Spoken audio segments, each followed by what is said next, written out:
Alright folks, I'm about to show you guys the biggest differences between man and woman when it comes to dating, love, and relationship in 2024. Man, love. Woman. Oh my god, patriarchy, misogyny, oh my god, I cannot do this, I can't do it, I'm gonna freak out, I don't know anymore.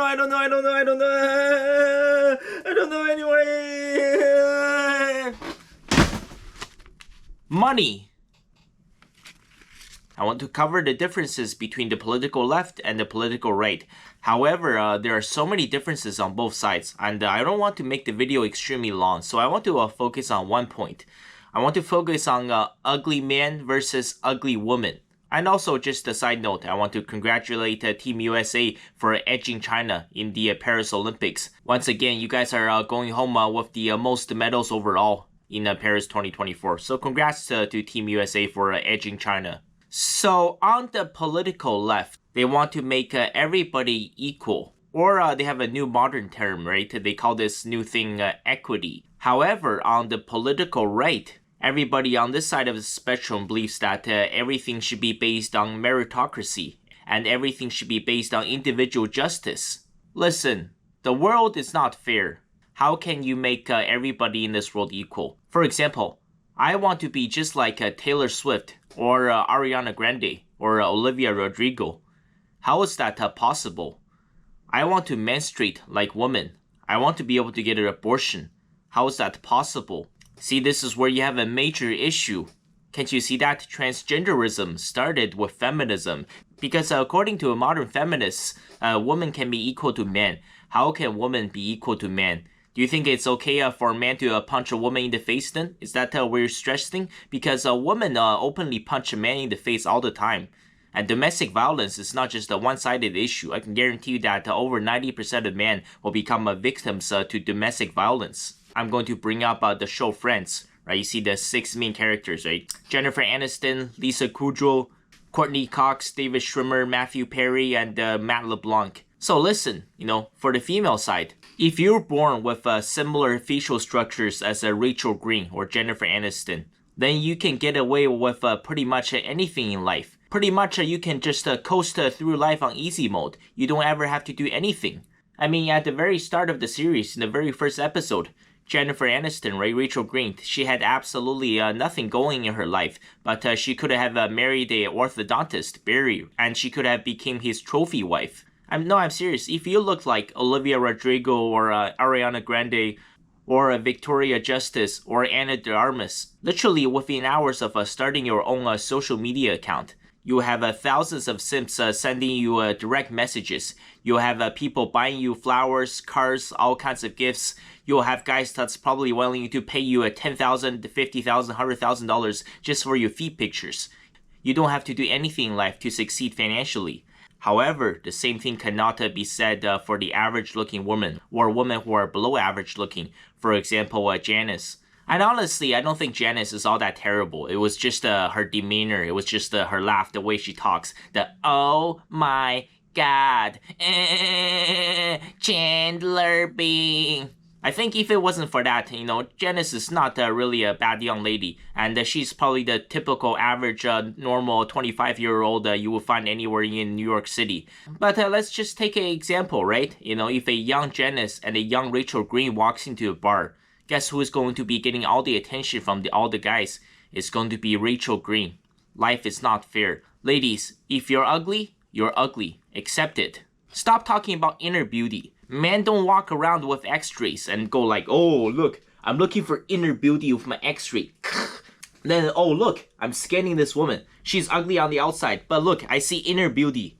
Men don't do that, okay? Man cares about the outside. Men care more about the outer beauty versus inner beauty. That's the brutal, honest truth. So if you're someone who's below average looking, there's no way for you to secure a high-value man. Yes, he will sleep with you, but there's no way in this world that man's going to commit to you. You have to accept biological reality. And the reality is that if you pull 100 random women from the streets, 50 of you are below average. That's how the system works. And I am saying this because a man living in this reality all the time.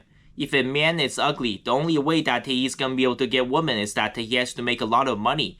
If you're an ugly man and if you're also broke, then you're screwed. You're going to die a virgin unless you choose to save up some money and go to the strip club. That is literally your only option. So ugly man knows their worth, and in order to compensate for their ugliness, they have to make a lot of money.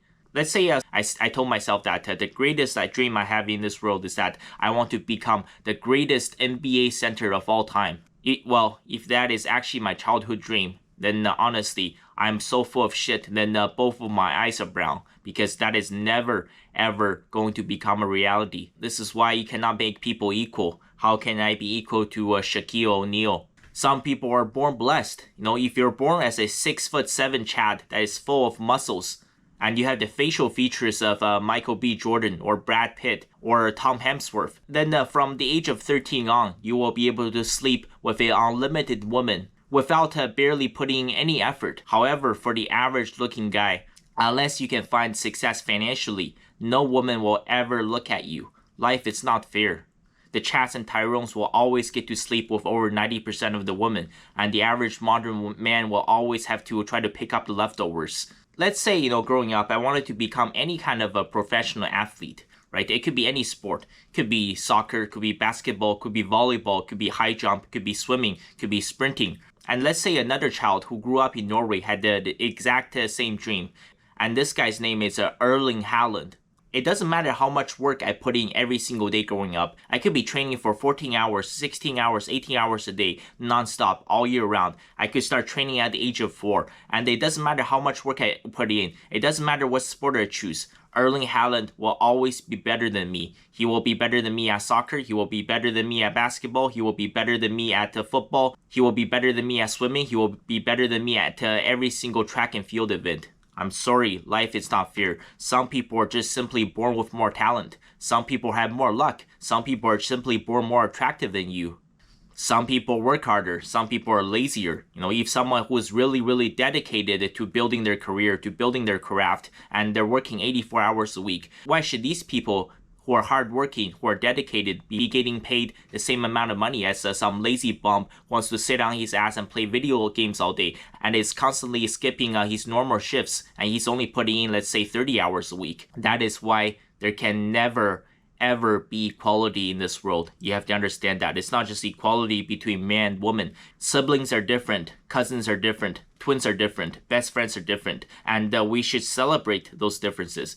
Because if everybody is equal, why does the President of the United States get Secret Services? How come you can't get Secret Services? Shouldn't you be equal? And if everybody is equal, why is your boss your boss? Why is your CEO your CEO? How come you're just a normal dude that's sitting in the office making $50,000 a year? How come you're not the CEO? How come you're not the boss? How come you're not making $10 million a year? You see? That's why there will never, ever be equality. My main message is that the ideology on the political left is a total fantasy. They're living in a dreamland. You can't make everybody the same. And my main message is that, for the men who are ugly, you have to accept it. At least for a man, you can compensate if you make a lot of money. Or if you're the lucky ones, if you have a rich daddy that can give you a lot of money for you to inherit.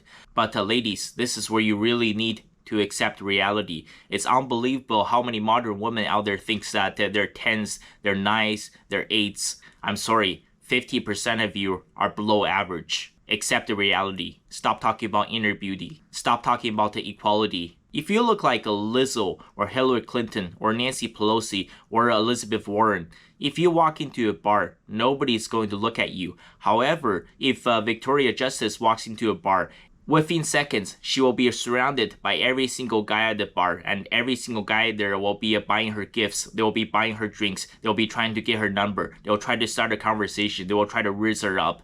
That's the reality. The world is not fair. And one last note. Yes, I do believe that a man should never ever hit a woman, no matter what the circumstance. He's got to have self-control and self-restraint. However, let's say if you're in a relationship and if your girl is extremely abusive, and ladies, let's say if you go absolutely batshit crazy and you end up punching your man in the face 25 times, and after the 26th time, your man finally has had enough, he cannot take it anymore, and he punches you back, and he gives you a black eye. and then you start crying. You say, oh my god, my boyfriend hit me, he's a misogynist, we need to crush the patriarchy, I cannot do this anymore, he hit a little girl. Listen, that is 100% your fault. And I'm sure everybody knows somebody that's like that in their life. Stay away from the people that's trying to play the victim in a situation that they created. The biggest problem in your life, it's not the other people around you. It's not society. It's not the government. You have to realize that the biggest problem in your life, it's you. Why do I, baby, why do I?